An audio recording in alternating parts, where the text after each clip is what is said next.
had a battalion commander come to me and she said, "Dear God, we're killing our own soldiers."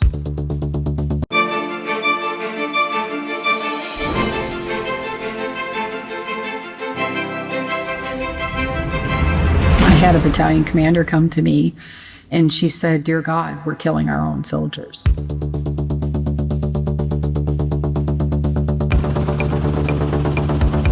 We gather today to honor the incredible service members. We owe you our thanks. We owe you our respect. And we owe you our freedom. Just as we have gathered before to remember those who served, those who fought, and those who gave their last full measure of devotion for our country. According to the Associated Press, the Pentagon is going to require vaccines for all service members. I'm asking the Defense Department to look into how and when they will add COVID-19 to the list of vaccinations our armed forces must get. The military was ordering service members to take a shot that they could not lawfully order them to take. Are you choosing to be non-compliant?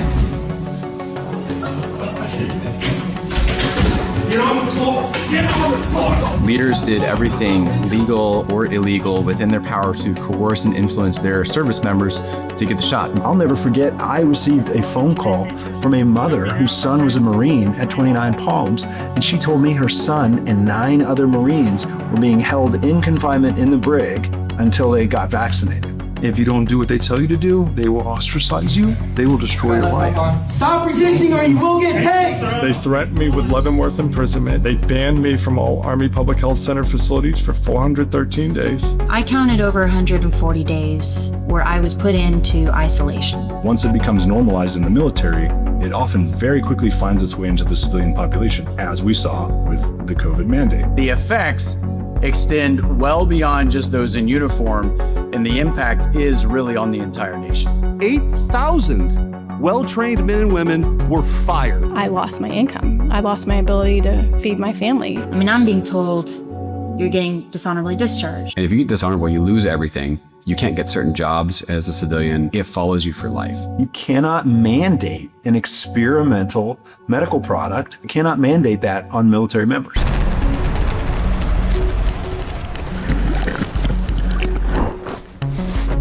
In my entire medical career prior to this, I had never seen a young person with a stroke. I had never seen someone have a massive clot without provocation. We were in great shape. We were doing very well.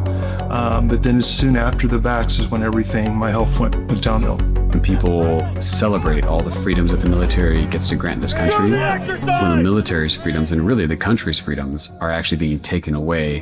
Why was the vaccine mandate unlawful? How come the Secretary of War is telling us that the vaccine mandate was unlawful? We all know that the previous administration issued unlawful orders on mandatory vaccines on an experimental vaccine, COVID-19. You know it, we know it. You are taught that you have a duty to disobey unlawful orders. You know, they postulated that we're going to have back pay for members that were kicked out. They're inviting these warriors back into service. And that was huge. And I was so happy to hear that. But that does nothing for the institution itself. What I have understood from people in the military is that it has not been made easy and that it really still needs to be done on an individual basis. We haven't stopped in 4 years when everybody was ignoring us, and we're not going to stop for another 4, 14, or 40 years. We are at a critical juncture, and the soul of this nation is at stake.